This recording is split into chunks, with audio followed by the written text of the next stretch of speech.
¿Cómo podría una persona, en su sano juicio, adorar a un hombre que había sido condenado como criminal y sometido a la forma más humillante de ejecución? Esta combinación de muerte, crimen y vergüenza lo excluía de toda posibilidad de merecer respeto y mucho menos adoración. Marco Tulio Cicerón fue un jurista, político, filósofo y escritor romano. Condenó la crucifixión como un castigo cruel y vergonzante, y poco después declaró: atar a un ciudadano romano es un crimen, flagelarlo es una abominación, matarlo es casi un acto de asesinato, crucificarlo es, ¿qué diré? No hay una palabra adecuada para describir una acción tan horrible.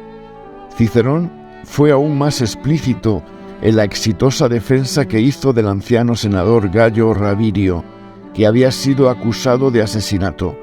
La sola palabra cruz no debería figurar en el léxico del ciudadano romano, afirma Cicerón. La palabra no debería ni existir. Alrededor del año 100 a.C., Alejandro Janeo crucificó a 800 fariseos e hizo que sus esposas e hijos los vieran crucificados. Luego los romanos, desde su ascenso al poder en el año 63 a.C., usaron la crucifixión extensamente y la perfeccionaron como un fino arte de tortura. Uno de los episodios más brutales es el registrado cuando el general romano Varo crucificó a 2000 judíos en el año 4 a.C. Otro hecho destacado ocurrió en el año 70 después de Cristo, cuando los romanos conquistaron Israel, destruyeron el templo y asesinaron a los judíos. Los historiadores cuentan que Tito usó tantas cruces para crucificar judíos que se perdió la cuenta. Los judíos también contemplaban la crucifixión con horror por un motivo bíblico. En el libro de Deuteronomio, en el capítulo 21, se señala: maldito por Dios es el colgado en un madero, literalmente árbol. Para los judíos era inaceptable que el Mesías de Dios pudiera morir sometido a esa maldición, colgado de un madero, como lo expresó el judío Trifón al defensor del cristianismo Justino. Sobre esto me siento sumamente incrédulo. Para este judío la idea era imposible. El primer judío que vemos rechazando la crucifixión de Cristo fue, lamentablemente, el apóstol Pedro. Después que Jesús declarara a sus discípulos los sufrimientos que iba a sufrir, es recogido en el Evangelio de Mateo capítulo 16. Entonces Pedro, tomándolo aparte, comenzó a reconvenirle diciendo: Señor, ten compasión de ti, en ninguna manera esto te acontezca. Pero él, volviéndose, dijo a Pedro: quítate de delante de mí, Satanás, me eres tropiezo, porque no pones la mira en las cosas de Dios, sino en la de los hombres. Podríamos decir que antes de la crucifixión, el principal discípulo no entendió la crucifixión. Los judíos, incluso los seguidores de Jesús, tuvieron mucha dificultad en creer en un Mesías crucificado. Él mismo, una vez resucitado, les tuvo que explicar que en el Antiguo Testamento, en sus propias escrituras, el Salmo 22, escrito 1000 años antes por David, nadie había visto la crucifixión, pues se inventó 500 años antes de Cristo por los persas, y este salmo se escribió 1000 años antes de Cristo. Sin embargo, leerlo es como ver un vídeo de la crucifixión relatada en los Evangelios. Vayamos a revisar el Salmo 22 e intercalemos con lo relatado en el registro de los Evangelios. Dios mío, ¿por qué me has desamparado? Mateo y Marcos. Todos los que me ven me escarnecen, estiran la boca, menean la cabeza. Lo reflejan Mateo, Marcos y Lucas, diciendo: se encomendó al Señor, líbrele Él, sálvele, puesto que en Él se complacía, nos relata Mateo, porque perros me han rodeado, perros salvajes que llegaban al sentir el olor de la sangre que caía del madero. Me ha acercado cuadrilla de malignos, horadaron mis manos y mis pies, clara referencia a cómo fue clavado. Contar puedo todos mis huesos, Entre tanto ellos me miran y me observan. La víctima era exhibida completamente desnuda. Repartieron entre sí mis vestidos. Sobre mi ropa echaron suertes. Esto es en los 4 evangelios.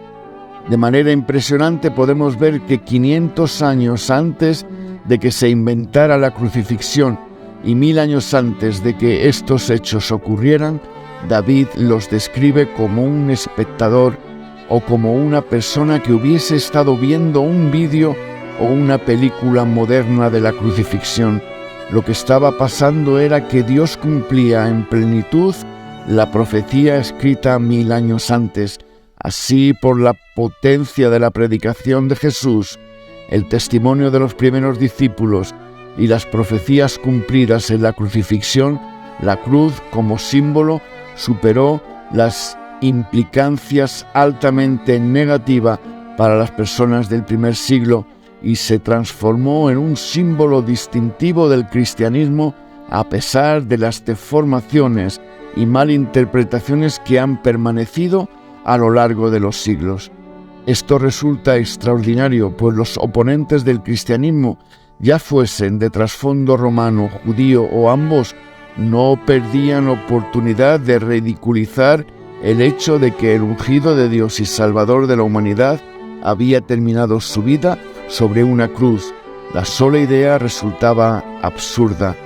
La imagen de la cruz se identificaba inmediatamente con el cristianismo, pero se trata de un símbolo que se extendió mucho después de la muerte de Cristo.